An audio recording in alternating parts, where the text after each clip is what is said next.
Hi everyone, I am Brenada-Lee Charles, and today this program is being brought to you by GrenCHAP with funding from the Eastern Caribbean Alliance for Diversity and Equality Inc., the Commonwealth Equality Program, and the Kaleidoscope International Trust. Today we are doing a series of educational programs about some social ills that we experience in Grenada and the rest of the Caribbean. Today my guests are Mrs. Brenada-Lee Johnson-James and Mr. Pearson Stroude. And we're talking about walking on eggshells, unpacking jealousy in relationships. Now, before we get started, I would ask Mr. Stroude first, gentleman first, to introduce yourself, and then Mrs. Johnson-James, you can introduce yourself, yeah?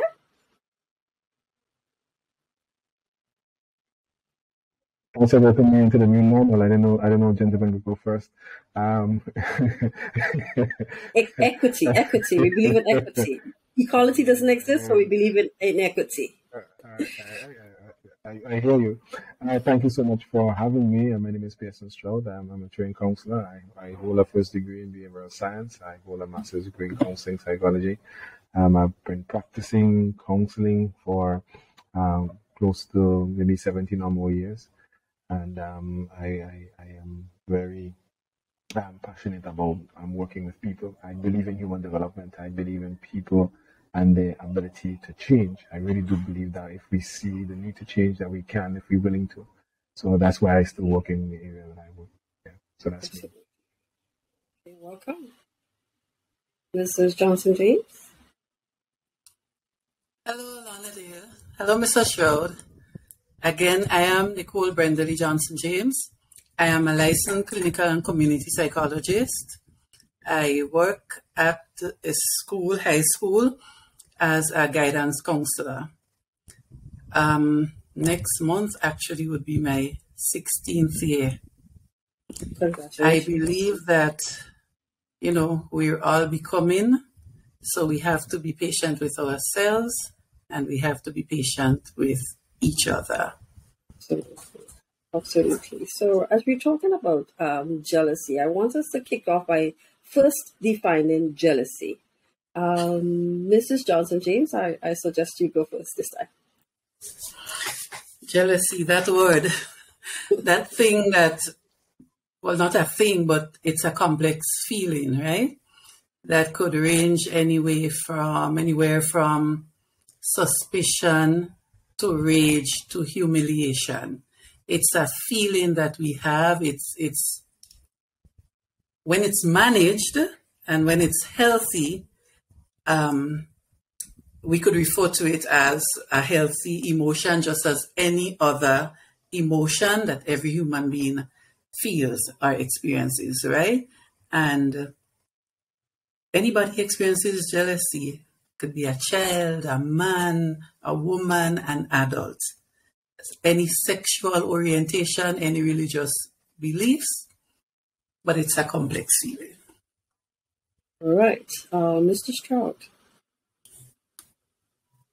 The only aspect that I would kind of want to add here, because that's a really powerful way to start, is that jealousy tends to reside within our insecurities. It's thoughts that dwell within our insecurities. And so when we feel insecurity in particular areas, when we feel maybe inadequate, we have a tendency to look down upon another person who we perceive as being, excellent at performing well in a particular area. And as a result of our insecurities, we have a tendency to put that stuff on other people. But I think that's the only thing I would really add to that. That's the only thing I would add to that. I will kick back here a little bit, but isn't it something Mrs. Johnson-James said that it's an emotion that we experience? Is it could one argue that emotion is something that is learned and it's something that could be unlearned? I mean, and as she rightfully mentioned, we are all prone to that type of emotion. It could be one that could get very unhealthy, or if it's managed, as she mentioned, it could be something that is, I guess, a natural emotion, as in breathing, right? Mm-hmm. But if I go a little bit deeper, because it's like a deep philosophical question, in that I think it's something that we learn over time. No? Anybody agree, disagrees? I'm not too sure that we can necessarily say that it's learned, because it has to do with how we feel. I can concede that based on our experiences, based on how we've interacted, based on how we treated within the concept of within the context of family, how we grew up, those type of experiences, of course, would then engender the type of insecurities that we're talking about. And as a result of that, we have a tendency then to base our decisions and our likes and dislikes of people and circumstances based on those. When that is done, that is where I think the issue is. But I cannot honestly say that will be the thing. That will be the thing that will cause that the say that it is inherited or learned in that way. So that is how that's how I would explain it. As opposed to learning, I think it's more a reality of our experiences. I don't know if Mrs. Jones would disagree with me. I don't know. I tend to believe it's a bit of both, right? Mm-hmm. Okay. As I defined it earlier on, it's an emotion as every other emotion. I think the learning aspect of it, when we think of it, it's so jealousy, there is the feeling, which leads to the thought, and then the thought leads to the behavior. Mm-hmm. And that's where I believe the learning comes from. So a child may see because jealousy at its core, like it's a byproduct of fear. So when a child in his or her environment sees that how an adult reacted to somebody that they wanted to protect, right? The child learns, well, that's a possible way of behaving, right? We will get into the signs and the behaviors of it, but I think it's at the Bible, and I'll talk about God is a jealous God, right? Right. So stemming from he doesn't share his glory, he doesn't, right? So stemming from that, I am convinced that it's part in it, and that's the healthy side of it. The unhealthy side is the part I believe that is learned. Okay, absolutely. Because yes, I'm thinking it's a cultural thing, and as you say, based on how you see others deal with others, then you kind of develop that. So that was my thinking when I said it was sort of learn. So let's get to the causes of jealousy. Where does it come from, and how does it show up, I suppose, in the different types of relationships? Now we're going to talk about friendships and intimate relationships. So we'll stick to these two categories as we go through this discussion. So, Mr. Stroude, what is the cause of jealousy? Where does it come from? How does it show up in our different types of interactions in terms of our relationships, intimate relationships, and of course, friendships? I think the one word I would use: experience, life. The way we interact, the way others have interacted with us, we have developed behavior, we've developed belief systems, we have thoughts that in some cases are self-defeating, that defines self as somehow not good enough in particular areas, because we've experienced it in that way. Persons have told us that you're not good, or this is not, whatever the case might be, and we've begun to believe what they've said. We've begun to believe what life seems to have taught us about self, and as a result, we have a tendency then to treat others based on that self-belief, based on that belief of self, of not being adequate, and then of course, as we said earlier on, the insecurities then be developed, and then we begin to not treat people from that perspective, where I feel so inadequate in this area, so not good enough in this area, that unfortunately I become really, I look at this other person who is so good. how could you do this that way? And those kind of things. And I start thinking like, I hate when I see him, and I becomes toxic at that time. And so that's where, in my opinion, a lot of the causes come from, our experiences. Great. This is James. So I see it as there may not be a, let's say, a root cause to why someone exhibits jealous behaviors, but there may be some reasons for it, right? As Mr. Stroude said, the reasons, the feelings of insecurity, right? History in terms of relationship, past history where there's a lack of trust. Trust was broken, deception, again, poor self-esteem. Because I do not feel I am sufficient, it's impossible for you to be in a relationship with me alone. So the behaviors of jealousy starts to show its head because I feel insecure, I don't feel safe. I cannot trust that what you're saying to me is the truth, it's me alone. So then the hypervigilant behaviors start to come out. Because I'm looking over my shoulders now when you go here, when you talk to somebody else. So I think those may be some of the reasons, but as to the cause, I'm not sure. Okay, all right. I think you kind of answered my next question. Mm-hmm. So can jealousy lead to abuse? I know you mentioned it. And if so, what are the type of abuse can jealousy lead to? Any one of you can go first. I think every kind of abuse. I mean, think about, we're saying here that jealousy is a byproduct of fear. It's about control, power and control. It's about insecurity. And imagine somebody is feeling insecure about themselves, right? And Mr. Stroude and I are in a relationship and I am insecure. I would try to bring him down, right? Because remember, jealousy, when it's not in the healthy way, the behaviors would be unproductive, right? So with the low self-esteem, I will try to drag him down too. So then the words that I use to describe him, the things that I would say, there would be poor communication, right? There wouldn't be healthy ways of resolving conflicts, right? And if he chooses to respond to me or I choose to respond to him and he's upset because he's losing control more now, right? Then he could become physical.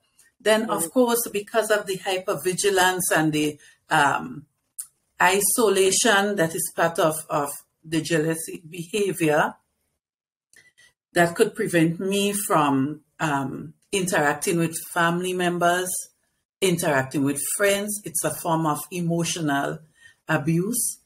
And Mr. Stroude could add some more. Mr. Stroude. I was enjoying listening to there's nothing to necessarily coming here.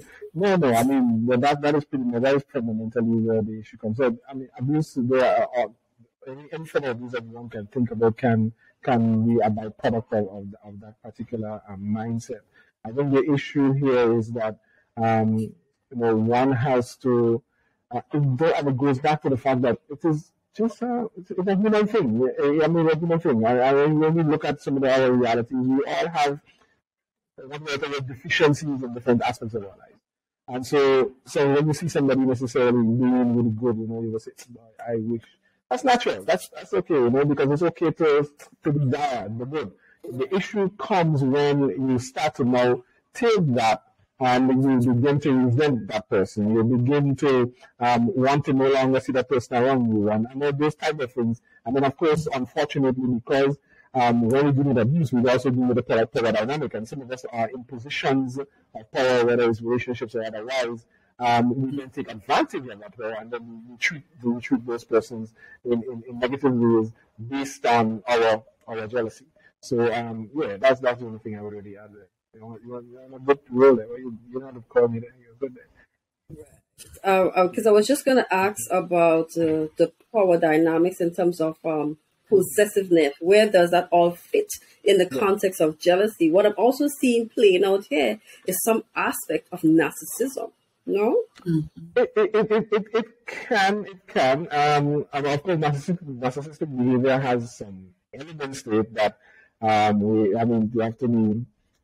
Not everybody is just narcissistic, so we can't necessarily say that. But yes, of course, if one is narcissistic and one is so pleased with themselves and so self-focused and so self-absorbed, then we have a situation where if someone necessarily, they perceive, again, it's perception, It's perception. I perceive you to be better than me in this, and I desire so much to be so because I have to be the best person in everything.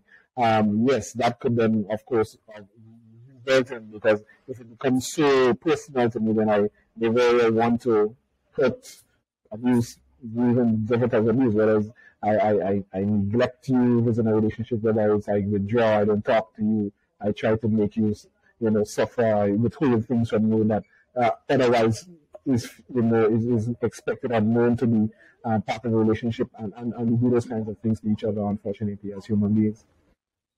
And can I just add something? Go ahead. Mm-hmm. I think it's really important for us to, as Mr. Stroude was saying, it's to clarify. It's okay to be in a relationship and have the feelings of jealousy, right? But when it becomes a problem, when it hurts the other person, when things are intentionally done because of that person's insecurity again, right? They do not feel good about themselves. So in any healthy relationship, a partner may find that you're talking to another person more about them more fondly or whatever, and that's healthy to feel like, a little clink in your brain, your emotions, right? But the person now could talk about it and express their feelings and say, the way you speak about so-and-so, sometimes I feel as though you like him more than me or whatever. And then the partner could validate that person's feeling and say, oh, well, thanks for sharing, but no, that's not, you're my husband or you're my wife, you're my person. Right? But when it comes to the unhealthy behaviors, the isolating, the put downs, the name calling, the constant checking in, that kind of hovering behavior, that's when it's a problem. So, as you were speaking, I was just saying that, even the aspects of jealousy, when I may say, it can be useful. Right? There's usefulness to it. Yes. It can be a warning sign, and that's one of the things that sometimes we have a tendency. Yes, so something can go wrong. So there's an aspect of the human dynamic that we sometimes take too far and then we spoil it, and we spoil relationships, we damage relationships. But some of these things give us, it can be a warning sign. What we have to do is to manage that. Manage that and not let it possess us to the point where it becomes who we are, defines our everyday activities and behaviors. But in a normal sense, it can be something that we can use to kind of check and say, what happened here? And then, as Ms. B said, listen, let's check in with the person and, what happened here? Am I seeing what I'm seeing? That's where I said my head of friends, the person said, am I right or am I right? So you have to make sure you check to see. And that's okay. That is okay. That's actually healthy. It's actually healthy. And that's where we're supposed to build relationships, and then we're supposed to use that to then help us to grow as people. Yeah. And that is true about any form of relationship. Yeah, and I think one of the key things here is that we should all remember that we are social beings and we would be attracted to other people and not necessarily in an intimate fashion. Sometimes you might just be able to communicate with that other person a little bit more than, or they might have the same understanding than you have, or maybe similar experience, so they can relate to probably what you're talking about. So maybe that's why you always get into that particular discussion and most of the time it's nothing intimate. Yeah. And it keep coming up over and over in conversation, that of the things that we say, sometimes it can affect or impact the person negatively. And we hear a lot of conversations about gaslighting. I want both of you to tell me, like, what is gaslighting, and do you think that gaslighting can be a result of jealousy in friendships or intimate relationships? Anybody can go. Go ahead, you're younger. You go ahead. Well, I think gaslighting has to do with causing a person to doubt him or herself, right? And it could be a part of jealousy.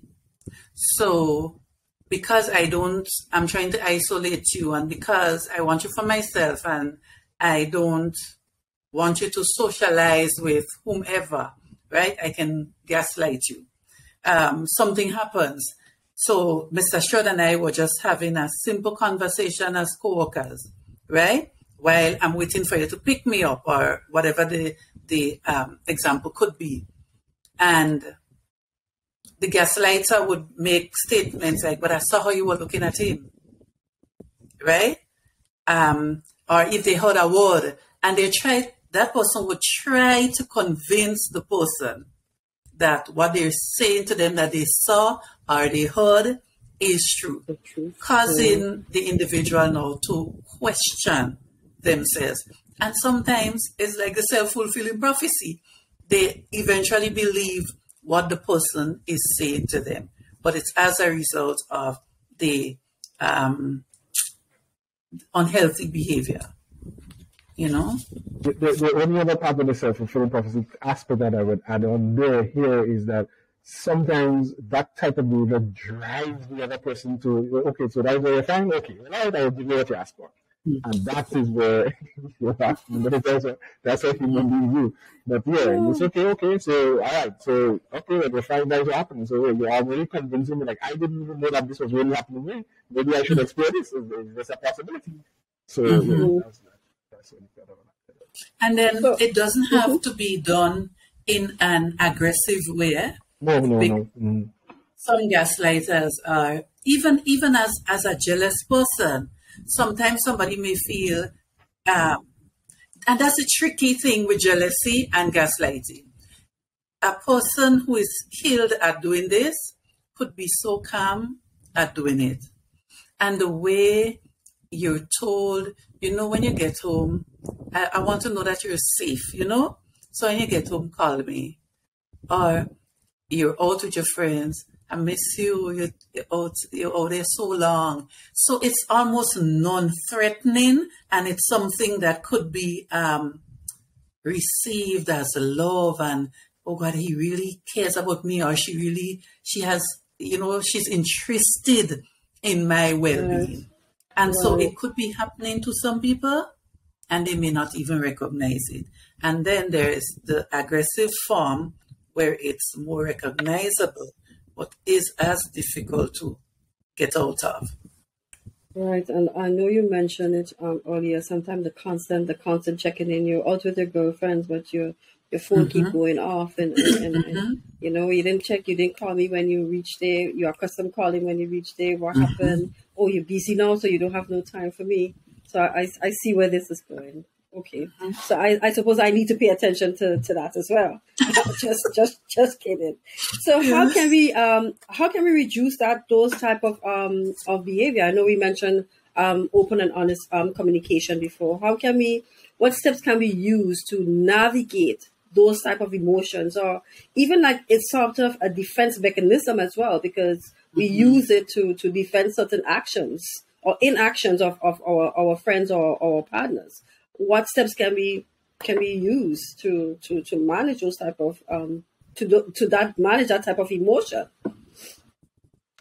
If I were to chime in here, if I were to say that the one thing that I would put here is that the individual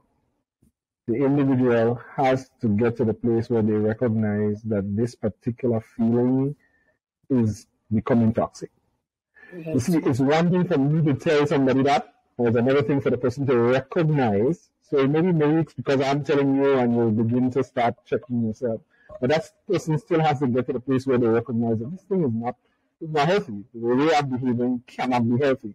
And of course, one begins to then take measures to address that, whether you counseling, therapy, whatever the case may be, whether it's just about you self-regulating, taking yourself out from environments that you know that's kind of propel that in you. And so for even people, you may have to actually distance yourself from some people because of what they bring up in you, and maybe giving yourself a break from relationships, whatever the case may be. But an individual has to get to the place where they recognize that this particular behavior is becoming problematic, is becoming toxic, is becoming dangerous to self and to the other. Right. So I would add again, talking to the person about your concern, right? And talking to them about the concern. And here we have to bear in mind that that person has an issue. So they may try to defend their behavior as because I love you and whatever. But as Mr. Stroude was saying, the individual who feels that hovering presence and so, you have to try as best as you can to communicate how uncomfortable you're feeling about it. Yes, I know you love me, but I am feeling followed. I'm feeling like you don't trust me, like you're pulling me away from my family and my friends. So communicate what you're feeling and stand on your position. Your position is not one. The conversation is not trying to negotiate with the person. The conversation is one where I'm trying to tell you how I am feeling. And I would like you to respect that. Then again, setting boundaries, right? Boundaries are safe practices for us to protect ourselves. I do not mind calling you when I get to my destination, but what I would not be doing is checking my phone every minute to respond to your text or to call you. Or for some people, the call is not sufficient because you could be anywhere and answer your phone or make a call. But for some, they may want to video call so they could actually see that you're in the restaurant you said that you were going, right? So I'm not going to do this because it's uncomfortable for me. I am with my friends, again, setting boundaries. And here the boundaries, it doesn't only have to be about going out. It could be about setting boundaries in terms of the way you talk to me, the words you use, right? Setting boundaries. Okay, I am in a relationship with you, but I also have other forms of relationship. I have my parents, I have my siblings, I have my coworkers, and each of these categories, they serve a purpose in my life, and I would have to spend, some time with them. So that's what I would add. Absolutely. One thing I would want to see here is that I want sometimes it's a bit ticklish sometimes that sometimes when these things are brought up. We, as human beings, have a tendency to choose trouble. we sometimes buy trouble with cash. In a lot of cases, when relationships are very new, people have a tendency to send signals that unfortunately the other person does not pay attention to. Because we're all caught up in all of the loveliness and all the flowers and all the pretty things. And we do not pay attention to some of the signals that were given. And unfortunately, we get too deep into these things. So one of the things that it does not help in terms of necessarily changing the person and their toxic behavior. But I think it is important that when persons enter into relationships, that they pay attention to the cues that are being given. Open your eyes. Do not be blinded by the loveliness and the newness of these relationships, and allow yourself to be cognitive enough and aware enough to pay attention to the things and the signals that I get. That's why I just wanted to add that piece there. Right. Pay attention to the red flags. One of the things that I think you should also pay attention to before you enter into any relationship or friendship, you're an individual first. So you have those rights, you have this freedom, you have the freedom of expression, you have the freedom of association. So as Mrs. Johnson-James was saying, I have different categories. I have my parents, I have my friends, I have my coworkers, and I would like to spend time with them doing X, Y, and Z, and I don't need to be checking in all the time. It is also embarrassing sometimes based on where you are and who you're with that you always have to be checking your phone. It's also disrespectful if you're with a group and you're always on your phone, then it doesn't make sense that you're with a group. So I think that is one of the things that we need to pay attention to, I suppose, when we deal with those type of issues in relationship. Now, as we wrap up, I want to ask the both of you, what advice would you give to someone who is experiencing jealous emotions or jealous behaviors, and what mechanism do you think they can put in place to deal with those unhealthy emotional behaviors? I'll leave the lady to go for last, right? So, okay. So, for me, it's really important that we pay attention to the triggers in our lives.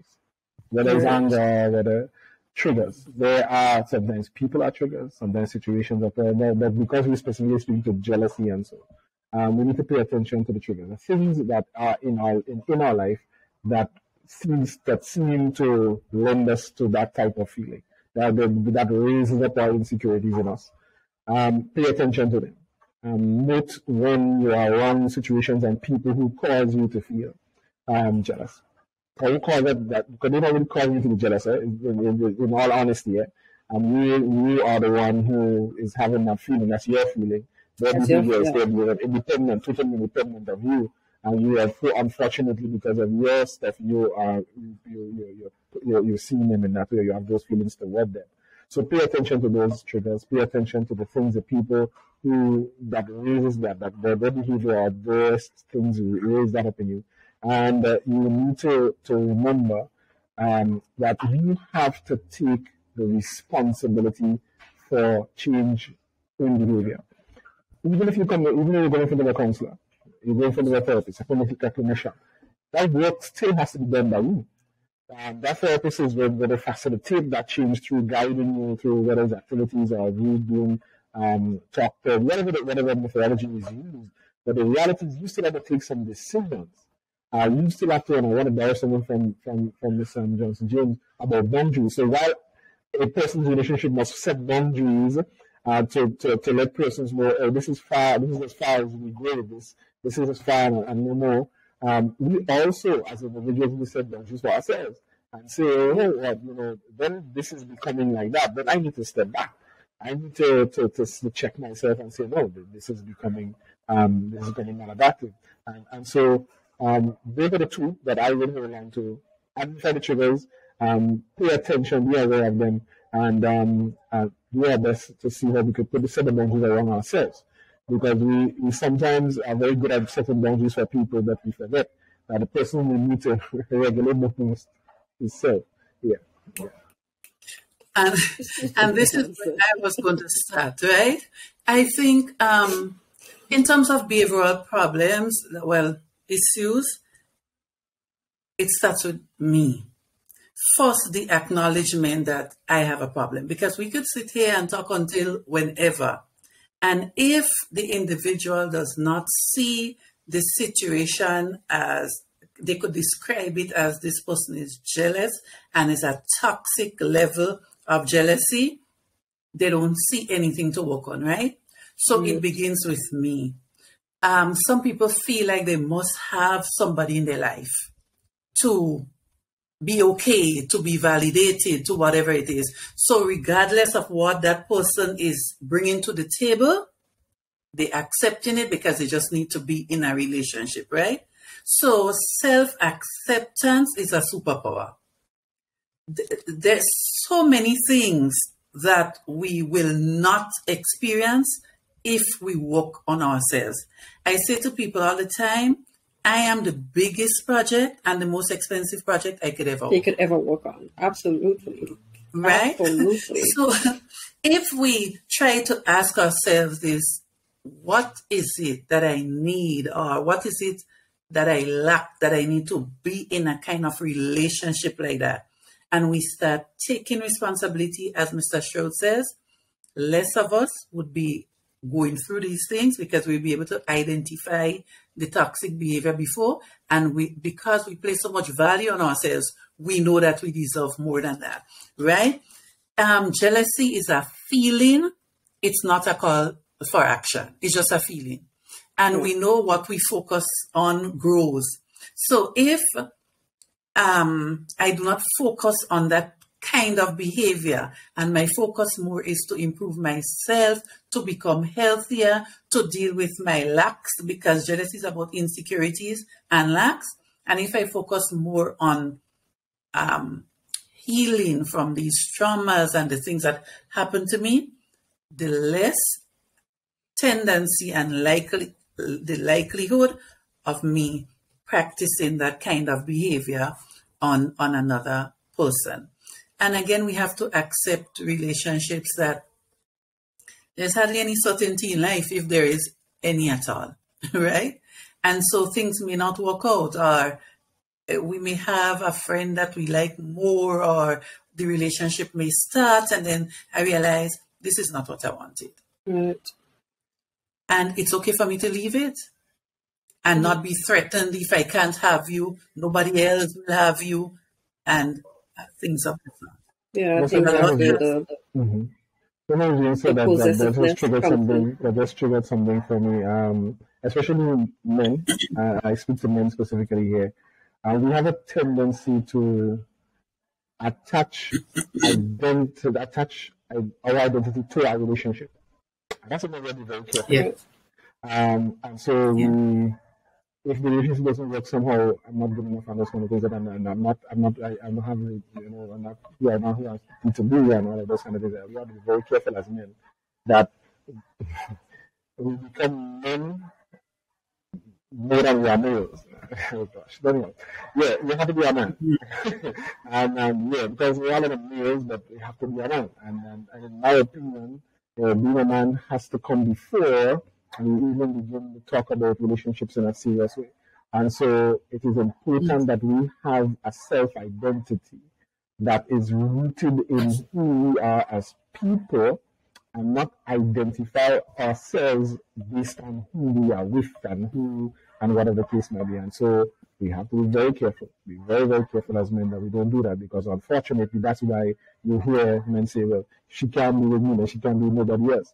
Yeah, that could only happen. A statement could only come from you to say that because you only identify yourself as being man because you were first. No, that should not be. You should be man before. You should be man before. Yeah, but that's another conversation. But yes, I thought I needed to say that.